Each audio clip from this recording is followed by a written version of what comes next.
thanks also for this opportunity to talk to you about a recent development in the Indian automotive industry, which is the development of a new electric vehicle, one of the world's lightest, lowest cost electric vehicles in the world today. So it gives me great pleasure to speak to you a little bit about that. What I want to do is to talk to you a little bit about the background of the company, just one slide, not much, and give you our perspective on how we lead innovation inside the organization. We are a 350 people company compared to the organizations represented here. We're extremely small, but as you will see that we have a whole new approach to thinking about automobiles, and which is what I hope to share with you today. As a brief background, we are one of the earliest electric vehicle companies, so really tiny in terms of manpower size. We have been selling vehicles for the last 13 years. We're founded in 1994, and we have a presence in 24 countries, which is a little known fact actually. We are a very tech-heavy company compared to other automotive OEMs. About 35% of our workforce is in R&D, and we hold close to 50 patents either granted or in process. Interestingly, this year, Fast Company magazine nominated us as the 22nd most innovative company in the world, the only Indian company to make it to that list. And just to give you a perspective, Samsung was at 17. Not to say that they are not innovative or anything like that, but it's just to give that kind of a sense of perspective. So how do we do this? We basically believe that a big part of being in the consumer business, in the business of making products for people, has to come, the innovation has to come from what people want. And that is where we started. That is where we started off our journey as Reva and way back in 1994 when we were founded. If you look at the traditional, the typical commuting characteristics, and this is a fact pretty much anywhere in the world, not just in India, 90% of all our commutes are about 50 to 60 kilometers in a day or less. And most of the intercity commutes, if you see the cars, there's just one or two people inside the car. So there's these big vehicles that are going around with just one person or two people inside of those. In congested areas, especially in urban India today, ease of driving and maneuverability, low operating cost, low maintenance, and all of these are becoming even more important. And the average speeds are going down. This is a no-brainer. What about the characteristics that electric vehicles bring with them? They have certain advantages like low operating costs, and but they also have certain drawbacks. They have a very high upfront cost because the batteries cost so much. And that also limits the range that you have, which in turn gives rise to range anxiety and a host of other issues associated with that. So what do you do when you have all these facts facing you and you want to make something that's in the electric space, that's green, and that's also relevant to a certain market? So our answer was to look at a solution that is not trying to compete with any other car in the market. We are not trying to outdo another ICE or a petrol or a diesel vehicle, but to say that we will define our vehicle based on the kinds of usage that the people would put it to, which is your intracity urban commuting usage. And in that kind of a usage, then you don't need a very wide range. You don't need intercity kind of commuting requirements. You can right engineer and not over engineer a car so that you can have new kinds of cost savings coming in. So that's what has led to the creation of the E2O, which is today the lightest, lowest cost, and yet a highway safe electric vehicle. Highway safe, I mean, it meets European highway safety norms. It's actually meant it has been designed with European markets in mind. We'll be going into Europe next year. So it's actually a car that integrates 5 technologies for the first time in any car in the world, and 10 for the first time in any car in the Indian market in its category. There's more on the website, so I'm not going to go through the laundry list, but I'm going to try to give you a perspective on how that happened. So, rethinking vehicle design. The challenges that we face is, of course, it's need to make it lightweight. The reason for making it lightweight, I'll come to that in the subsequent slide, is because it helps to reduce the amount of batteries that you need to achieve a given amount of range. And the less the batteries that you have, batteries themselves are heavy, so you further get a positive feedback effect in terms of having a lighter vehicle, and therefore of a lessening of the battery size required, which reduces cost. So in order to make these vehicles affordable, lightweighting is an obsessive consideration with electric vehicles. In addition, batteries themselves come with a host of challenges. Life, charging times, and reliability, and all of those aspects are important when you consider battery chemistries. Maximizing energy efficiency. So when you have a amount of energy, a certain amount of energy in your car, how do you maximize its use case? So that's another challenge. And lastly, about addressing range anxiety and making EVs wow. Somewhere there is this element that technology is not about something that is stayed and that's in the lab, but it has to come and impact people in a certain way, and that's important too. in order for it to be adopted in a mass manner. So I just want to give a perspective on how the R&D for an electric vehicle differs quite differently from what it does for a traditional automotive vehicle. If I look at a certain unit of energy, one liter of petrol has 12 kilowatt hours of energy. That 12 kilowatt of energy, actually 76, and these are indicative numbers, these are not representative numbers of any particular vehicle, but they are more indicative in nature. 76% of the 12 kilowatt hours is consumed inside in the engine itself. The rest of it, which you get, some of it goes into the transmission losses. So what's actually driving, pushing, giving motive energy to the mass of the vehicle is actually only 13% of that 12 kilowatt hours that you started off with. In contrast, an electric vehicle, if you had 12 kilowatt hours of energy inside a battery, the E2O has 10 actually. So you about less than 20% of that is lost inside the motor and the drivetrain. And if you can improve the efficiencies, you can get even better. So a bulk of that goes towards overcoming mechanical losses, which is about the aerodynamic losses, the rolling resistance, and the braking forces. So just to give you a sense, the 10 kilowatt hours in an electric vehicle, the E2O, gives you 100 kilometers of range.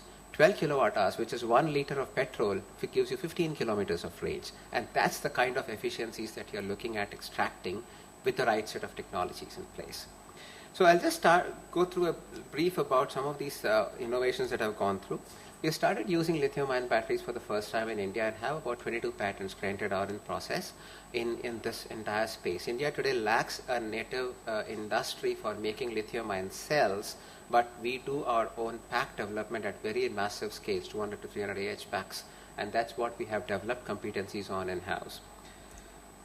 How do you manage those batteries? Like I mentioned, extracting and managing that energy efficiently is a very important aspect. Our own intelligent energy management system, it's actually a vehicular management system that integrates various aspects of vehicle performance with how you manage the batteries very well. And that's the other space that we have put in some effort on. Motors, so 85% is what I said as the initial efficiency, but then we have worked on improving the energy efficiency and the energy density from motors to about 3 times for the same size. So that's pretty much you're keeping the same sized motor and be able to extract about 3x of what the industry is able to do in the industrial scale motors today. Also, we looked at delinking the HVAC, the AC inside the air conditioning system inside the car from the main motor. With this, you never have a problem. In a traditional car, the moment you turn on the AC, you'll see a slight drag, a slight drop in the power. Whereas in this, they're completely independent and very efficient, and therefore you also have less energy consumption from the batteries, as well as no impact on the performance of the vehicle itself. The transmissions aspects here, we have basically integrated 3 forms of braking, which is about regenerative braking, the mechanical brakes and vacuum brakes, and put them together. And how do you do that in an electrical vehicle context? We have a couple of patents in this area as well. We use low rolling resistance tires, which actually reduces the rolling resistance by about a certain amount of percentage, and that gives you the additional range, because rolling resistance is a big part of the total resistance that you're facing at slow speeds. At high and the other aspect of rolling resistance is weight. So here's where we have been very radical. This is the only car today to have a space frame chassis technology, which is a mass-produced car in the world today that's typically used only in high-end sports cars. The way you get safety and lightweighting together is to go something like this, where actually you have the front yellow beams that you see are the crash crumple zones. They are actually the energy absorption zones in the event of a frontal crash. Typical cars have 2 of those. We have 6. On the sides, you see those red members. They are actually the side impact beams. They are actually the energy absorption beams if you have a side impact. Typical small cars have 1, we have 2. And that's what actually this car is able to meet European highway safety norms without an airbag. That's a rarity actually for a small car. Then the outer shell doesn't use metal; it uses plastic. And you would think, okay, what's it with a plastic car? It's actually not a regular plastic. It's thermoformed plastic, which is actually dent-proof and scratch resistance. You can actually take a hammer and hammer it, will not have a crack. And that's very useful in Indian driving conditions when you have these little scrapes and bumps going about. And in case if you have a scrape, You just buff it off and it doesn't show because the entire plastic is made of pre-impregnated color, therefore there is no painting. So the moment, even if there is a scratch, you just buff it off and the scratch goes away. So there is no 10,000 rupee bill that you get when you dent your car. So that's again gone. So that was that, but yeah. So the last bit about aerodynamics, that's addressed through styling, and that's where we do a lot of work in terms of the styling of the vehicle that also impacts the aerodynamics. So the last part, a little bit about how to make these things wow. I mean, these vehicles, we have been very obsessive about collecting data. We have about 220 million kilometers of actual vehicle data that has been driven by our customers. That's because electric vehicles, being pretty much voltages, temperatures and currents, you can actually have that data stored on board on computers and download them as and when you want. With this car, we went a step ahead. We actually put those cars online. Every car comes with a telematics unit, and today it's India's first connected car, where the data about the car's performance, not the tracking, it's not, we do not track cars, but we do monitor the performance of the car with the consent of the customers and give them added benefits, like for example, you can actually talk to the car, meaning that you can actually get information about your car from a smartphone application that we provide to our customers. For example, if you leave the headlamps on, it will send you an SMS telling the headlamps are on. If you forget to lock your door, it will tell you. If you put your car for charging at night and there is a power cut, or if you put at any time you put a power cut, it will send you an SMS, detect that the car is plugged in for charging, but there is no power coming into it. Did you either forget to turn on the switch, or if there was a power failure, it will tell you, hey, the power has gone off, so that when you come back, you don't have a nasty surprise that, oh, I expected my car to have been charged, but it's actually much less than that. So a host of intelligent technologies that go into making these cars wow. We have put these together into the car today for the first time. We also integrate this with a host of technologies around charging. We have a fast charging solution that we have developed and we are planning to roll out in the near future. We also sell a sun to car, a solar charging solution along with the car, so that enables you to go 100% green. It's a solution that you can actually install at homes and charge your cars out of. You can buy this today as an optional accessory to the car. It's not in-lab technology, it's a product. And lastly, we have technology demonstrators for using the car as a source of energy to feed back energy to the grid when there is a power failure. We are not productizing this because regulations do not allow you to do that today in India, but this is ready and it's ready to go.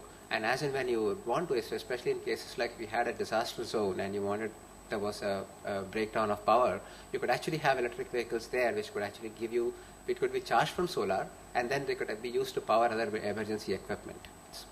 So I've spoken about connectivity, clever, cost effective. This is another part about innovation. We are, in India, we use this term called jugaad, which is about trying to hack and put things together and have a very low cost innovation approach.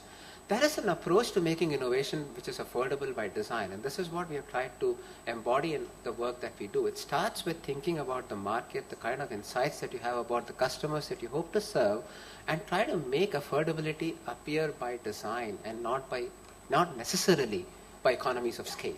And that's the kind of aspect that we try to focus on.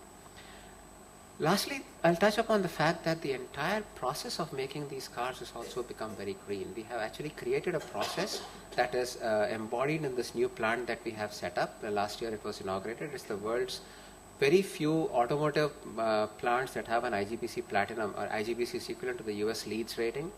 Platinum rated mobile plants. About 35% of our energy in the plant comes from solar, rainwater harvesting, and a host of other facilities that go into it.